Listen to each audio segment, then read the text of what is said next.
자율주행차를 아무리 잘 만들어도 실제로 테스트를 하려면은 우리 현지에서 이 길에서 테스트하는 게 참 쉽지가 않잖아요. 그러다 보니까 이걸 어떻게 테스트해야지 정말 우리가 잘할 수 있을까 고민하다가 마치 우리 레이싱 게임처럼 이 시뮬레이션을 해서 테스트를 하는 회사가 있다고 합니다. 그래서 이 모라이라고 하는 회사라고 하는데 실제로 이게 어떤 식으로 구현되고 일반적인 게임이나 정말 이렇게 테스트한 것들이 정말 우리 실제 데이터로서 의미가 있는지 궁금한 점들이 많은데요. 한번 여쭤보도록 하겠습니다. 실제로 지금 모라이라는 회사에 이런 것들이 있는데 안녕하세요. 안녕하세요. 네. 혹시 소개 좀 부탁드려도 될까요? 안녕하세요. 저는 모라이의 대표 정지원입니다. 네, 그렇군요. 여기 구체적으로 어떤 솔루션 설명 좀 해줄 수 있으세요? 저희 툴은 디지털 트윈 기술을 기반으로 디지털 트윈의 핵심 요소인 실제 차가 주행하는 환경을 가상화하고 그 차가 돌아다니는 주변 환경들, 차량의 움직임이나 보행자의 움직임, 날씨, 신호, 체계 이런 것들을 그대로 가상화해서 실제 차가 도로에 나가지 않더라도 자율주행 테스트 혹은 자율주행과 관련된 운전자 보조 기능 이런 것들을 테스트할 수 있고, 올해 전시에서는 자율주행뿐만 아니라 또 UAM의 자율 운항 기술, 자율 비행 기술을 검증할 수 있는 시뮬레이터를 만들고 저희 기업들에게 공급을 하고 있습니다. 실은 저희 동네가 상암이라서 네. 계속 상암에서 자율주행차 테스트를 한다는데 보면은 길이 정말 변수도 많고 이게 계속 차들이 막히니까 자율주행 테스트가 될까? 이런 생각이 솔직히 들기도 했거든요. 근데 우리나라 같은 이런 복잡한 환경에서 실제 테스트도 어려운데 그 상황을 시뮬레이션에서 구현한다는 게 제가 생각할 땐 이거 현실하고 좀 안 맞을 수 있는 거 아니야? 라는 생각이 좀 들거든요. 그런 부분에 있어서 어떤 식으로 대응을 하고 계시나요? 마침 상암동을 말씀해 주셔서 감사한데요. 저희는 서울시랑 약 2년 이상 이 시뮬레이션 환경을 고도하기 위해서 상암동 자율주행 테스트베드에 있는 인프라들, 그다음에 CITS 사업으로 구축해 놓은 각종 정보를 수집하는 장치들의 데이터들을 계속 모으고 있습니다. 아마 잘 아시겠지만 상암동에 그 미래 모빌리티 센터가 있거든요. 그 센터에 보시면 저희가 데이터를 수집하고 분석하는 이 도구를 놔두고 계속 데이터를 수집해서 상암동에서 발생하는 교통 시나리오들을 재현해주고 기업들이 사전에 온라인에서 시뮬레이션 해볼 수 있도록 그런 공급 체계들을 제공해주고 있고, 특히나 최근에는 네이버 랩스 서울시와 같이 이 자율주행 경진대회를 개최했었습니다. 그래서 아프리카 그 콜로세움에서 경진대회를 개최해서 인력 양성, 저변 확대, 그다음에 기업들에게 이런 시뮬레이션 환경 제공, 그다음에 실제 실증 환경과 유사한 환경을 제공해주기 위해서 굉장히 노력하고 있습니다. 고객사라고 하는 데들이 현대나 기아 같은 이제 자동차 완성체를 만드는 업체라고 보면 되나요? 네. 그럼 실제로 그런데 이게 어떤 식으로 지금 제공이 되고 있는지 혹시 좀 설명을 해줄 수 있으신가요? 요 솔루션 같은 경우는 UAM에 적용. UAM. 네네네. 조금 다를 수 있지만.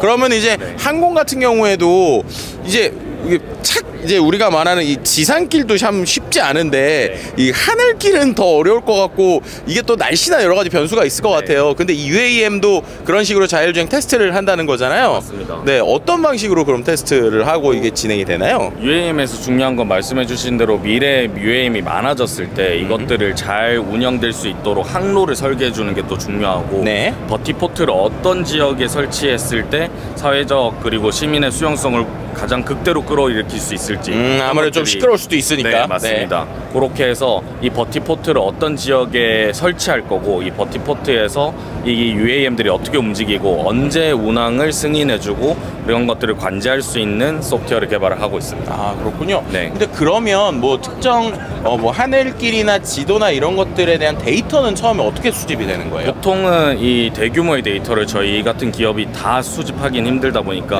국토교통부에서 가지고 있는 민간에 공개해주는 데이터들이 있습니다.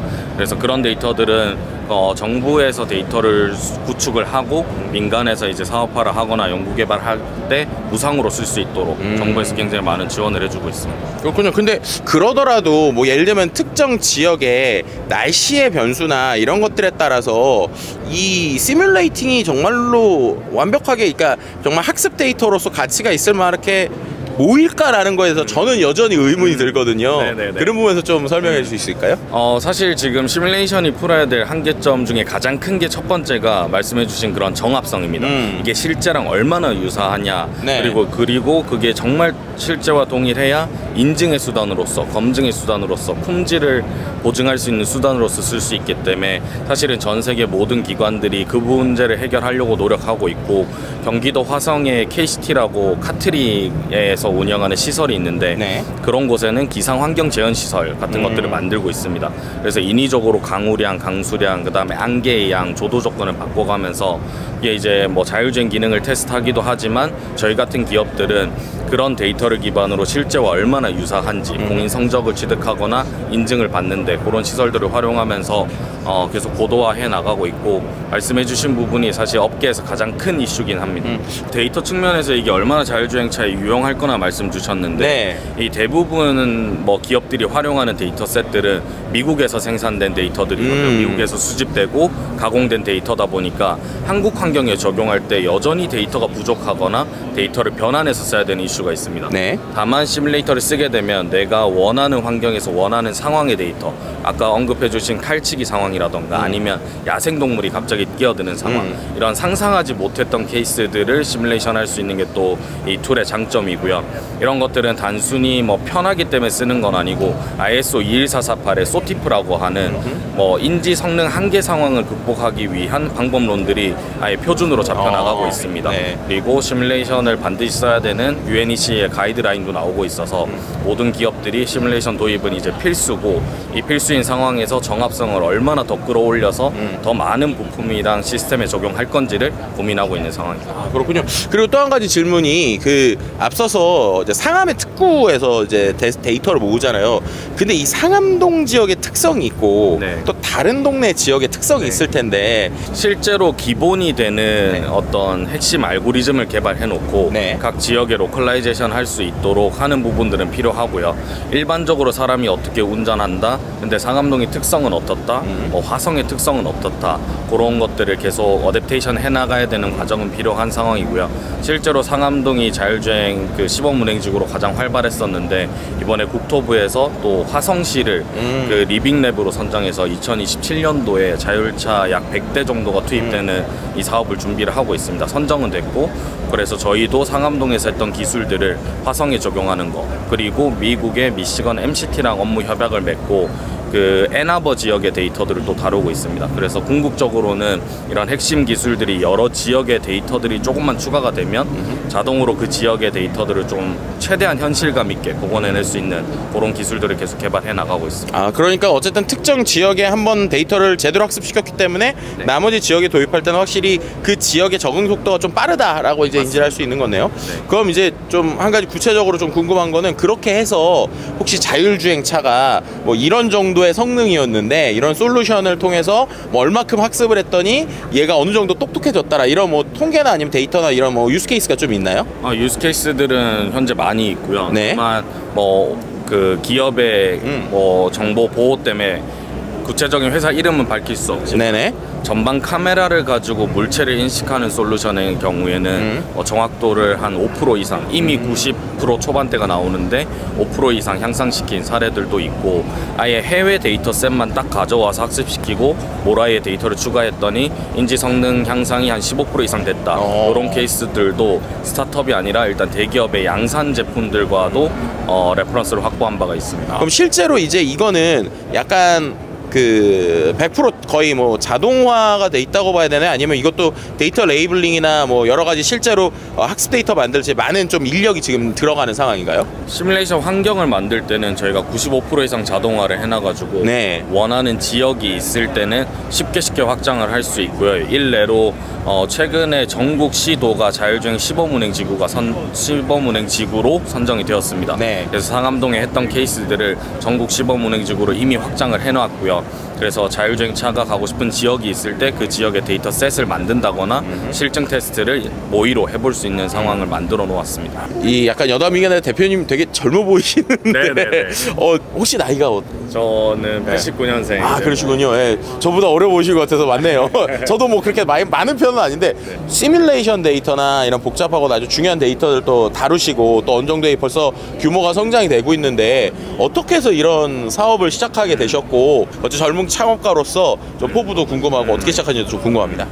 그 카이스트에서 자율주행 차를 연구했었고요. 아, 네. 2012년부터 2018년도까지 무인항공기랑 자율주행 차를 중점적으로 연구를 했었습니다. 근데 그때 당시에는 이런 시뮬레이션 도구가 많이 없다 보니까 이 자율주행 테스트를 계속 도로에서 했어야 되는데 실제로 보행자와의 안전 문제, 그 다음에 연석과 같은 높이가 낮은 물체를 자꾸 치는 문제들, 아니면 차량을 날씨에 따라서 뭐 차량을 잘 인식하고 못하고 이런 문제가 있어서 그런 문제들을 해결하기 위해서는 가상에서 개발할 수 있는 인랩 테스트 환경, 인랩 개발 환경이 반드시 필요하겠다. 그래서 실제 환경을 가상화해서 디지털 트윈을 만들고 여기서 실증 테스트할 수 있는 도구를 만들자 해서 이제 창업을 하게 됐고요. 궁극적인 목표는 자율주행 쪽에서 이 툴을 상용화시켰던 것처럼 UAM, 로봇, 무인 수상정, 그 다음에 국방 분야 이렇게 차례대로 확장을 해나가면서 미래 모빌리티 전반을 이 가상 환경에서 테스트하고 또 개발된 차량들이 실증을 하는 과정에서는 저희 툴을 기반으로 관제를 하고 데이터 기반으로 다시 시뮬레이션이 고도화되는 이런 것들을 생각해 나가면서 사업을 진행하고 있습니다. 아, 멋집니다. 결국에는 우리의 안전과 직접적으로 연결될 수 있는, 그리고 또 우리가 AI를 얼마나 신뢰할 수 있게 해주는지에 아주 큰 도움을 주고 아주 큰 역할을 하는 이 솔루션이 모라이의 솔루션이 아닌가 싶은 생각이 들었습니다. 단순히 자율주행차뿐만 아니라 정말 모든 탈 것에 정말 지금 있지 않은 새로운 탈 것까지 우리가 경험하게 될 때 우리의 운전을 도와주고 우리가 조금 더 편안하게 살 수 있게 도와주는 이 자율주행 기술이 이 모라이의 어떠한 솔루션, 모라이의 시뮬레이션 기술을 통해서 더욱더 발전되고 그것을 통해서 결국에는 우리가 AI를 조금 더 친밀하게 느낄 수 있게 도와주는 좋은 솔루션이 돼서 전 세계에서 정말 멋진 기업으로 성장하기를 기원하도록 하겠습니다. 네, 대표님 오늘 말씀 너무 잘 들었고요. 이렇게 친절하게 설명해 주셔서 고맙습니다. 감사합니다. 감사합니다. 네, 지금까지 저는 김덕진이었습니다.